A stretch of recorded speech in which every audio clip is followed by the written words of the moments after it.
We are in Kampala's Kawempe division, and amidst the tranquility, many have woken up and are preparing to go to work.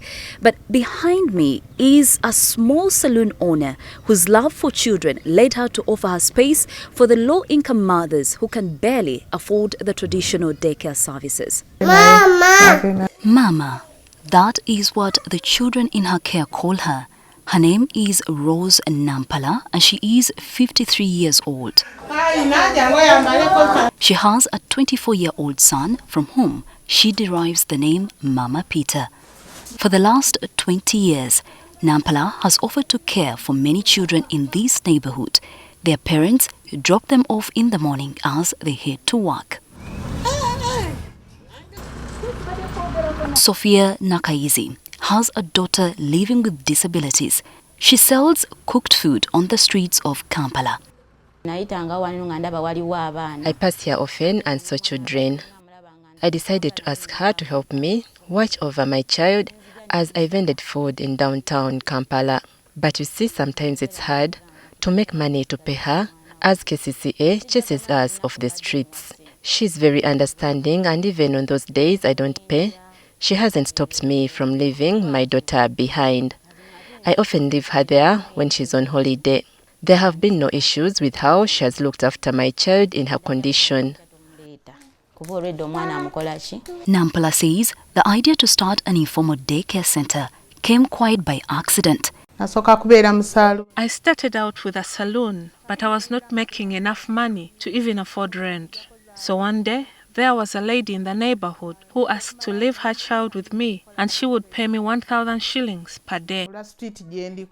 The friend would later recommend her services to other parents.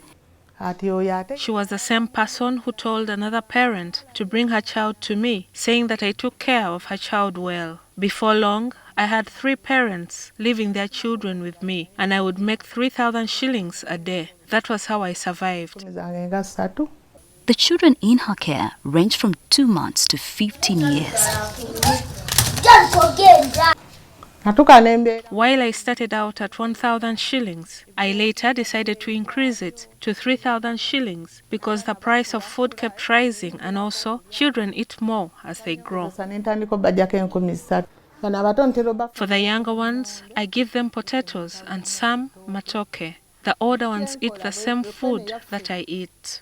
From the 3,000 shillings she is paid, a child receives breakfast and a modest lunch. For the younger ones who need pampers, I deduct 500 shillings, sometimes 1,000 shillings for pampers, and I use some of the remaining money for food. Most of my clients are food vendors. Nampala opens at about 6:30 a.m. and closes at about 10 p.m. as some parents are unable to pick their children early.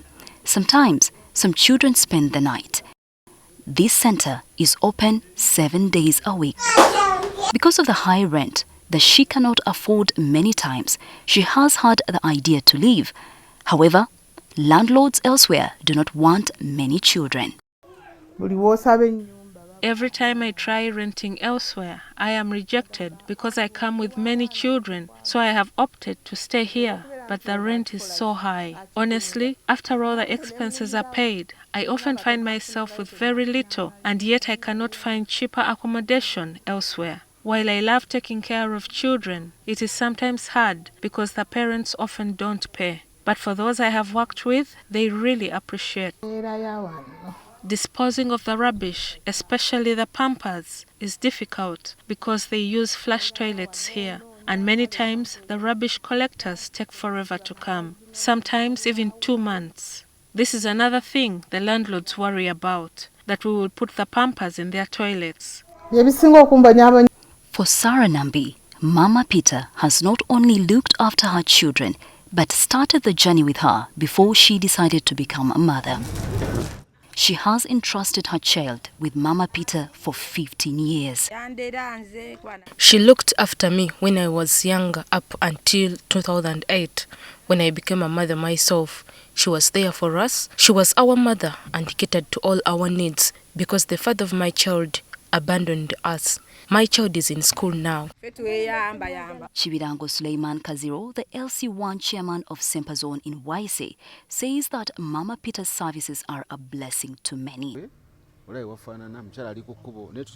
I've never heard anyone complain that their children are in any sort of danger. You see, this woman lives by the roadside, but you'll never hear that the children are found in the road. She keeps them safe in a small room and around her. I appeal to mothers who are tempted to abandon their children to focus on their work. Mama Peter provides a good solution, and if anyone can offer help so she can expand, it will be welcome. Amidst life's challenges, Mama Peter's steadfast commitment offers hope to Kawempe's struggling families. In her salon turned sanctuary, community support and compassion ensure that every child receives the care they deserve. Sandra Kahomza, Twin Audio, and TV News.